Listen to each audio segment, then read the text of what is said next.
And we are back on this Marymount Day of Giving. Joining us now, Dr. Azevedo. Why don't you introduce yourself, talk a little bit about your program? Yeah, no problem. Hi, my name is Dr. Paula Cristina Azevedo, and I'm assistant professor here at Marymount University School of Education. And we in the School of Education are a very dynamic team. We are super busy preparing teachers and also educational leaders, but also leaders across several organizations across the country. We serve the EDD program as well, which is, again, another dynamic program in our university where we prepare leaders, and not only leaders, but also scholar practitioners. One of the things that I do in the EDD program is help prepare our students to become researchers in their field. They research everything from AI to how students are learning in K through 12 schools, and also about their own leadership style and coaching programs. So we are very, very busy in the School of Education. And you've been working in this field for about 15 years now. Can you talk a bit about how you brought that experience here to Marymount University? Oh, yes, absolutely. So, yeah, I've been teaching for nearly 20 years, and teaching is my passion. It is what I am meant to do in my life, and I definitely bring it here at Marymount University by developing new courses and redesigning courses. Just recently, actually, we redesigned one of the research courses where we actually embedded AI into the learning management system, Canvas, that we use. And so our students are actively using AI in our courses, which is fantastic. We're actually ahead of many universities across the country in that type of innovation. So we are constantly innovating and bringing new ways to teach and learn with our students. And I know you mentioned working with the teachers as well, and you did just mention, getting AI involved with Canvas. Can you talk a little bit more about how you get involved with the students and improve their educational experience? Yeah, absolutely. So one of the things that we do in the School of Education is we're very hands-on. So we help prepare our future teachers with our partner schools across the Virginia, in particular here in the DMV. And we actually go into the classroom with our students. The wonderful thing about Marymount University is that actually we have our own lab school here on campus, the Early Learning Academy, and our professors with our students actively go into the preschool classrooms with our wonderful preschool teachers, and we collaborate together creating wonderful play curriculum. And one of the new courses that we're actually going to be launching this summer is the play course. It's called Play with Purpose, and we're going to be using the ELA as our classroom, where our students are going to actively go in and just play, actually, with our four-year-olds, which is going to be phenomenal. Yeah, you're making me tempted to switch my majors here. Please do. We need more teachers. Can you talk a little bit about what are the main focal points for training the next generation of future teachers to be successful? Such a great question. Yeah. One of the key things that we believe in is, really preparing our future teachers to build crucial, critical relationships with their students. You can't teach, you can't impart knowledge without having that relationship with your students. I mean, think about your own classroom experience as a K through 12 student, right? Like, what are the most memorable teachers that you've had?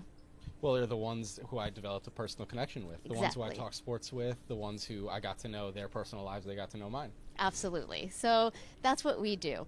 We're all about making sure that those relationships are really strong, and we do that by modeling how to do that in our own classrooms. Yeah, shout out Mr. Texero, Yay. History teacher. Now, that is one angle I do want to talk about a bit, is how much the education field has shifted even over the last 5, 10, 15, and beyond that years, and what sort of strategies you have to implement that wasn't necessarily on your mind 5 years ago. Oh my gosh. Where do I start with that? So, there was a little thing called COVID, the COVID pandemic, and that really just changed the way education is right now, the way our students show up to our classrooms, and the long-term impact that that has had on our students, not only on their learning, but also their social emotional learning skills as well. So one of the challenges that our teachers are facing today is, basically how do you build those relationships with students that may have been traumatized by being away from school for so long. The other thing we're also seeing and that we're being challenged with is, technology. Of course, social media is always a big thing, and how do we compete with that, with our students having so much attention on their devices and on social media? How do we bring their attention back into the classroom more long term? And of course, I mentioned AI. And so, as I mentioned, we are embedding AI into our own courses to help prepare our future teachers and leaders and how they can use AI, but also how they can help their students use AI in a ethical, effective way that doesn't diminish their own creativity, but actually elevates it to a whole other level. Changing gears just a Sure. little bit, I do know that you have a bit of a background working in meditation and yoga. Can you talk Yes. a bit about that side of things and also how you sort of merge the two and they sort of interact with each other? Oh my gosh. Yeah, love that. You did your homework, did do so my thank you. So yeah, absolutely. Meditation is a huge part of my life, and I try to have a daily practice. So is yoga, and it does help me. I've found that it's helped me show up to my classroom and to my students in just a better way, right? And if I show up to them like at my highest level, then they're going to show up in a more honest and vulnerable way, which is the way I just want to build those relationships again, building on that I spoke about earlier.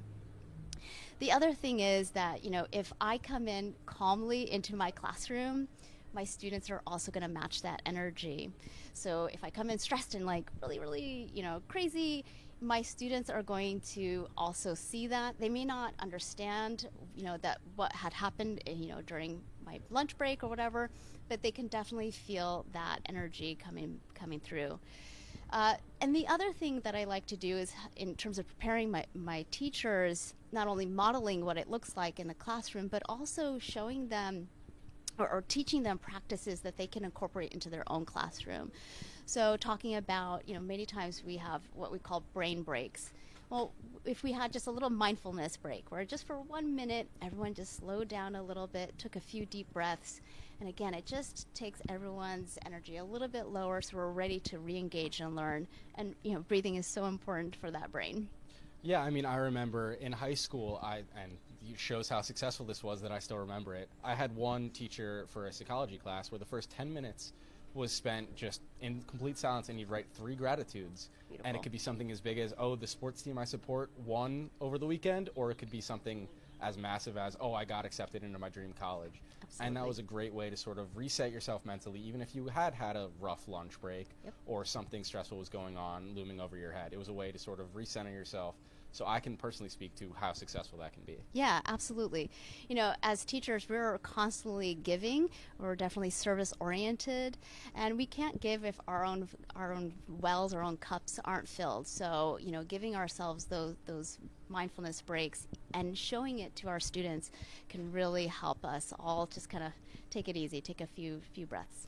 And just to wrap things up Sure. here, with it being Day of Giving, can you talk a little bit about what a donation to your department might mean? My goodness, where can I begin again?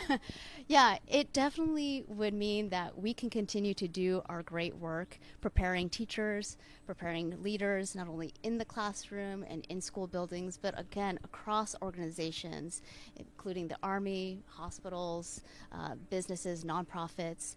So it would help us in many ways like that, but also in terms of our research as well. One thing I didn't touch on is that many of our faculty in the School of Education are active researchers as well, and we would love to have more support in that with graduate research assistants and funding to continue our great research in everything from international projects. We currently have 2 faculty flying to Uganda today, which is amazing to, again, serve communities outside of the United States and conduct some really important research, but also things that we do locally here with the ELA and technology and so much more. So yes. Well, Doctor, thank you so much for taking the time out of your day on this day of giving. Yeah, happy to do it. Thank you so much. It's been a pleasure.